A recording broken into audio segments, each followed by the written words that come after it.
N-A-M-A-S-T-E. That's a Hindu term. Namaste. Say that. Say it again. Namaste. Namaste, Jerome, means the divinity within me salutes the divinity within you. Y'all missed it.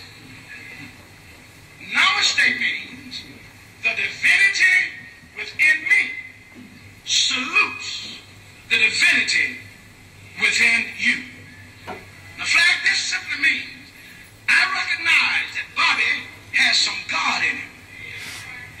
See, many of our boys don't have any respect for life. That's why it's so easy to kill them. So when I realize that Bobby got some God in him, just as I have some God in me, that will make me respect him not only physically, but I respect what I say about Bobby. We have not been taught to respect one another, so I need you to say it again. Namaste. Say it again. Namaste. Namaste. The divinity within me salutes the divinity.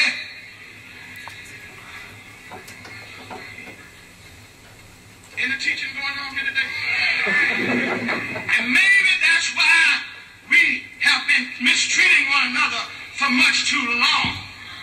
I want us to start today to say that word over and over. I want men and women, young and old, to start greeting one another instead of saying, what's happening? Young folks, greet somebody. Namaste.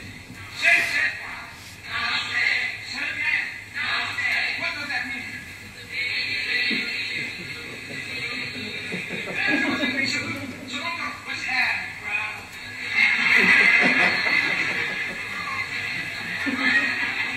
Because that ain't kept our boys from killing one another. They've been saying it for a long time. What's happening, bro?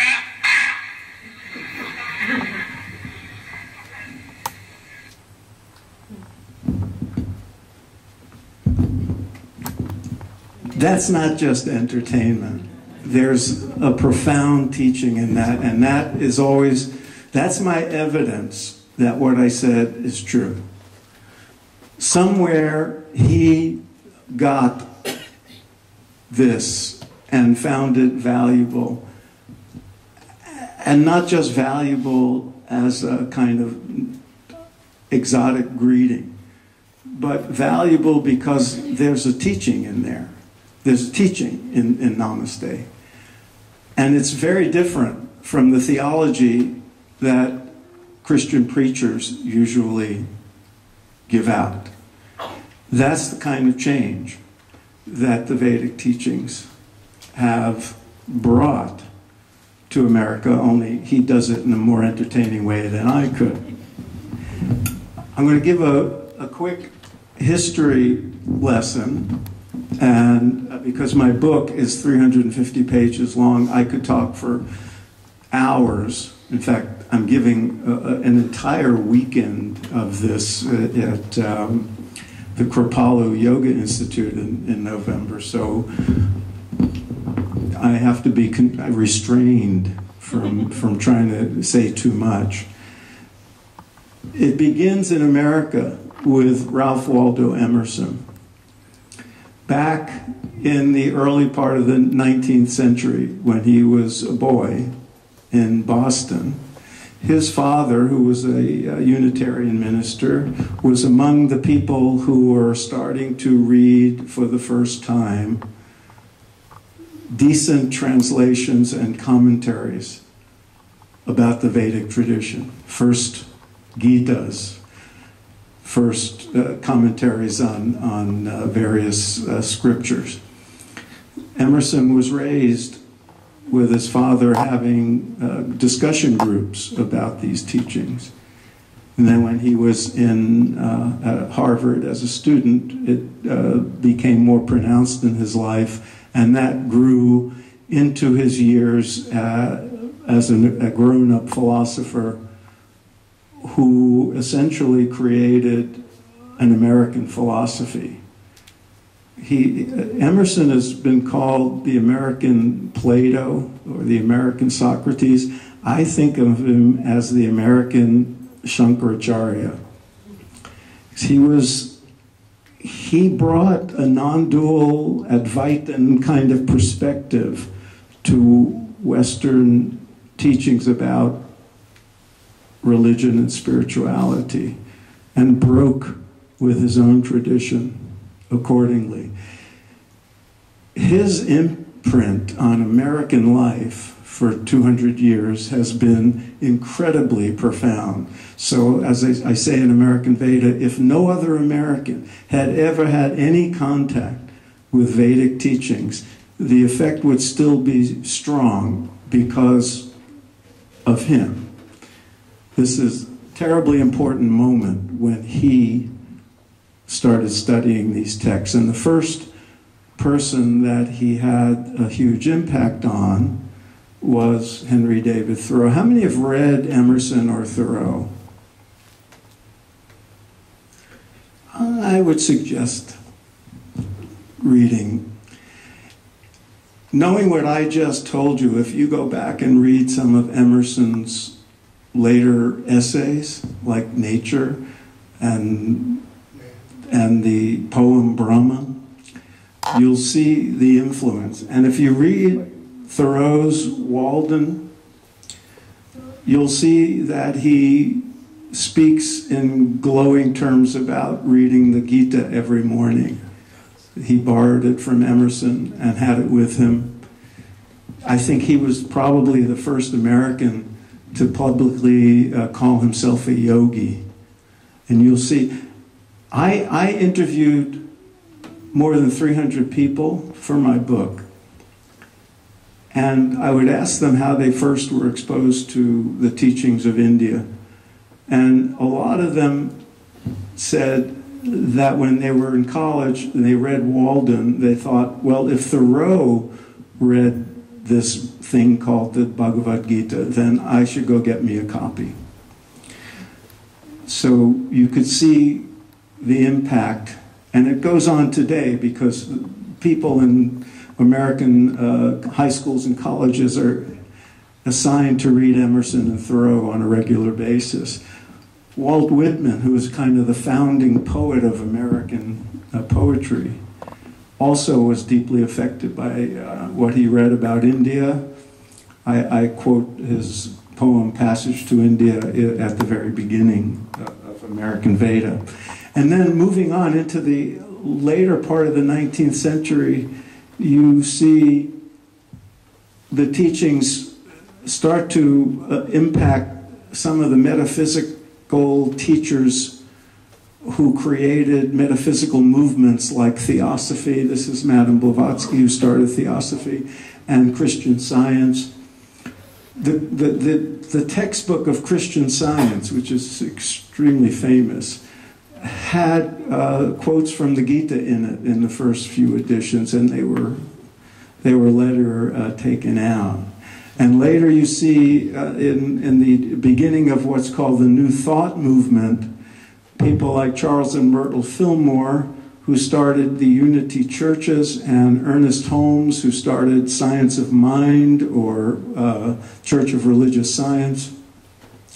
They were steeped in the teachings. They were, a lot of what they created was traceable to their exposure to the books and teachings of Indian spiritual traditions. And in the case of the Fillmores, there's some thought that they were in Chicago when Vivekananda spoke. And in the case of Ernest Holmes, who lived in L.A., right, through the first half of the 20th century, he was exposed to a lot of Indian teachers and would have lunch with Yogananda, and died with a copy of Sri Aurobindo's Life Divine on his chest. So, and this is significant because Unity churches and religious science churches are more popular now than ever as people look for alternatives to mainstream Christianity. And if you go to any one of them, there you'll see, thousands of people coming to a sermon on a Sunday morning. If you go to Agape in Culver City, how many have been to Agape? It's one of the bigger churches of religious science in the country. And the Reverend there, Michael Beckwith, whom I interviewed for the book, was a serious student of Indian teachings in the 70s. And Ernest Holmes, who started the whole thing, was as well. So this is one of the ways that people have been influenced by India's great spiritual legacy. You can go to one of the services at one of these places and never hear any reference to India or hear any Sanskrit term. But if you listen closely, you will see where it came from. Then, of course, you all know about the 1893 triumph of Swami Vivekananda. Is there anybody here who doesn't know this? Yeah, not every audience would get no hands raised. This, of course, was one of the great watershed moments in this transmission from India to America. And when I dug into the details, it was really fascinating. As we all know, he was the star of the show. But when you think about it, in 1893, in America, very few people had ever even met a Jew. Or in some cases, even a Catholic. And here comes a Hindu, dark-skinned guy in an orange robe. Can you imagine how strange that must have been? And for him to have ascended to stardom says a lot about him and about American receptivity to ideas that make sense and teachings that work. It also, of course, there was a big backlash, which people don't often talk about, but there were certain Christian preachers in Chicago and elsewhere who did not like the heathen having all the attention. But his response was fantastic. It was fierce, and it was candid, and it was loving, and a great example for all of us faced with ignorance.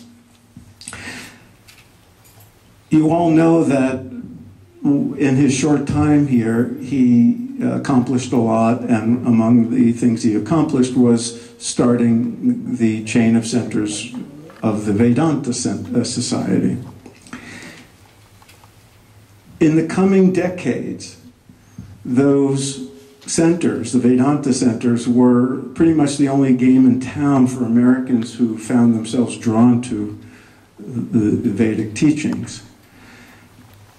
And come the 1940s and 50s, it happened that centers happened to attract certain very important Westerners. And this is a great example of what I talked about before, about how certain people were drawn to these teachings, absorbed them, saw their lives